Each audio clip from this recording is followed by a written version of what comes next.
Voice of God వర్తమానాలను ప్రతిరోజు ఆసక్తితో ఆలకిస్తున్న మీ అందరికీ యేసుక్రీస్తు వారి దివ్యనామం పేరిట శుభాలు వందనాలు తెలియజేస్తూ ఉన్నాను. మన తండ్రి అయిన దేవుని నుండి, ప్రభు అయిన యేసుక్రీస్తు నుండి కృపయు సమాధానం మీకు కలుగునుగాక. ఆమేన్.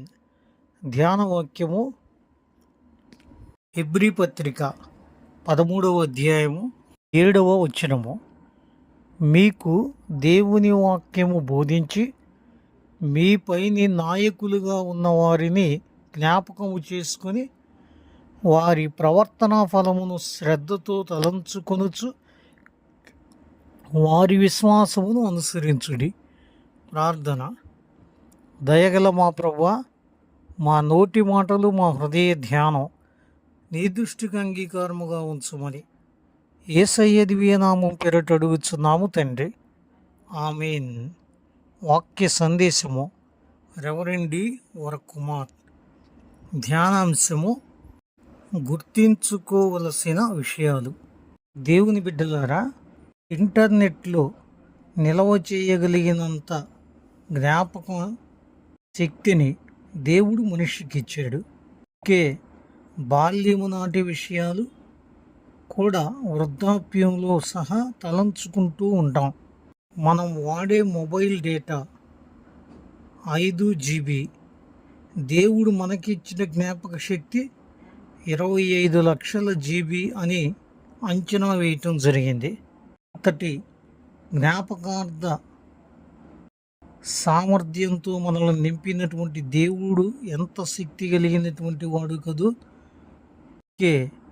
ఆయన్ని మనం ఎంతో గణపరచాల్సిన వారమై ఉన్నాం. మనిషి ఎన్నో విషయాలు తన మదిలో జ్ఞాపకం ఉంచుకోగలుగుతాడు.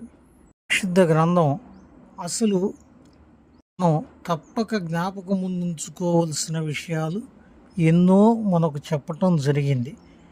వాటిలో కొన్ని విషయాలు మనం గుర్తు చేసుకుందాం. మొదటిగా కొరింథీ మొదటి పత్రిక 11వ అధ్యాయం 24వ వచనం ప్రకారం, ఇది నా శరీరము, నా రక్తము, నన్ను జ్ఞాపకము చేసుకున్నట్టుకై దీనిని చేయుడి అని చెప్పాడు. అంటే దేవుడు తనను జ్ఞాపకంలో ఉంచుకోమని మనకి ఒక క్రియను అప్పగించాడు. కొత్త నిబంధనలో ఇశ్రాయేలు ప్రజలు సంవత్సరానికి ఒకసారి యెరూషలేములోనికి వచ్చి పస్కా పండగను ఆచరించాలి. అందుకు ఆయన ఎలా విమోచించాడో అన్నటువంటి విషయాన్ని మర్చిపోకుండా జ్ఞాపకం ఉంచుకోవటానికి. అలాగే మన విశ్వాస జీవితంలో దేవునిని మర్చిపోకుండా ఉండటానికి తప్పక కొన్ని నియమాలు మనం నియమించుకోవాలి. నేను క్రమం తప్పకుండా దేవాలయానికి వెళ్తాను, ప్రార్థన చేసుకుంటాను, పరిశుద్ధ లేఖనాలు చదువుకుంటాను. ఈ విషయాలు అనంటే దేవునిని నా మదిలో జ్ఞాపకం ఉంచుకున్నాను అంటానికి మనకై మనం నియమించుకున్న నియమాలు. ఎందుకు దేవుని కొరకు జ్ఞాపకంగా కొన్ని మనం చేసుకుంటూ వెళ్ళాలి అనంటే, దేవునిని మరచు జనులందరూ పాతాళమునకు దిగిపోతారు అని వాక్యం చెప్తుంది. అందుకే మొదట మన జ్ఞాపకంలో ఉండాల్సింది, గుర్తించుకోవాల్సింది, ఆ దేవునిని మరచి విడచి నేను తిరగకూడదు అన్నటువంటి నిర్ణయం మనం తీసుకోవాలి. మరికొందరైతే లేఖనం చెప్పినట్టుగా దేవుడు లేడు అని బుద్ధిహీనులు తమ హృదయంలో అనుకుందరు. దేవుడు లేడు అన్నట్టుగా భయం విడిచి జీవిస్తున్నారు. దేవుని సన్నిధికి వెళ్ళేదేముందిలే, వాక్యం చదివేదేముందిలే ధోరణితో వ్యవహరిస్తున్నారు. నిజంగా దేవుణ్ణి జ్ఞాపకం చేసుకునేవారు ఇలా ప్రవర్తించరు అన్నది వాస్తవమైన సంగతి. మన కొరకు తన ప్రాణాన్ని త్యాగం చేశాడు. మనకి ఎన్నో మేలులు చేసినటువంటి దేవుడు. అన్నీ జ్ఞాపకం చేసుకుంటూ ఆయన్ని స్తుతించుతూ జీవించాల.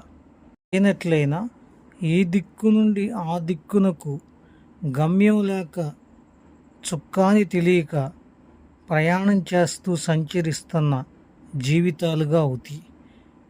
రేపటి దినాన నా దేవుని కొరకు నేను ఇంత చర్య చేయగలిగాను అనేటువంటి జ్ఞాపకాలు మనకి మిగలాలి. అదే దేవునిని గుర్తు చేసుకునే వ్యక్తి జీవితం. అలాగున జీవితం ఎన్నో లక్షల విషయాలు జ్ఞాపకం ఉంచుకోగలిగిన శక్తినిచ్చినటువంటి దేవుణ్ణి జ్ఞాపకంలో ఉంచుకొని ఆయన కొరకు నడుస్తూ దైవాశీస్సులు అనుభవిద్దాం. పరిశుద్ధాత్మ దేవుడి లేఖనాలను మన కొరకు దీవించునుగాక. ఆమేన్. ప్రార్థన. దయగలిగిన మా ప్రభువా, పరిశుద్ధ లేఖనాలు మాకిచ్చారు. ఎంతో జ్ఞాపక శక్తి సామర్థ్యంతో మమ్మలను నింపారు, తయారు చేశారు. మీకే స్తుతులు తండ్రి. అయితే ఎన్నో విషయాలు గుర్తించుకోగలిగిన మేము నిన్ను జ్ఞాపకం చేసుకుంటూ జీవించాలన్నది నువ్వు కోరుకున్న విషయం. కాను జ్ఞాపకార్థ క్రియలు తప్పకుండా నీవు అప్పగించావు. మరికొన్ని మేము నియమించుకొని నీ మార్గంలో జీవించాలి.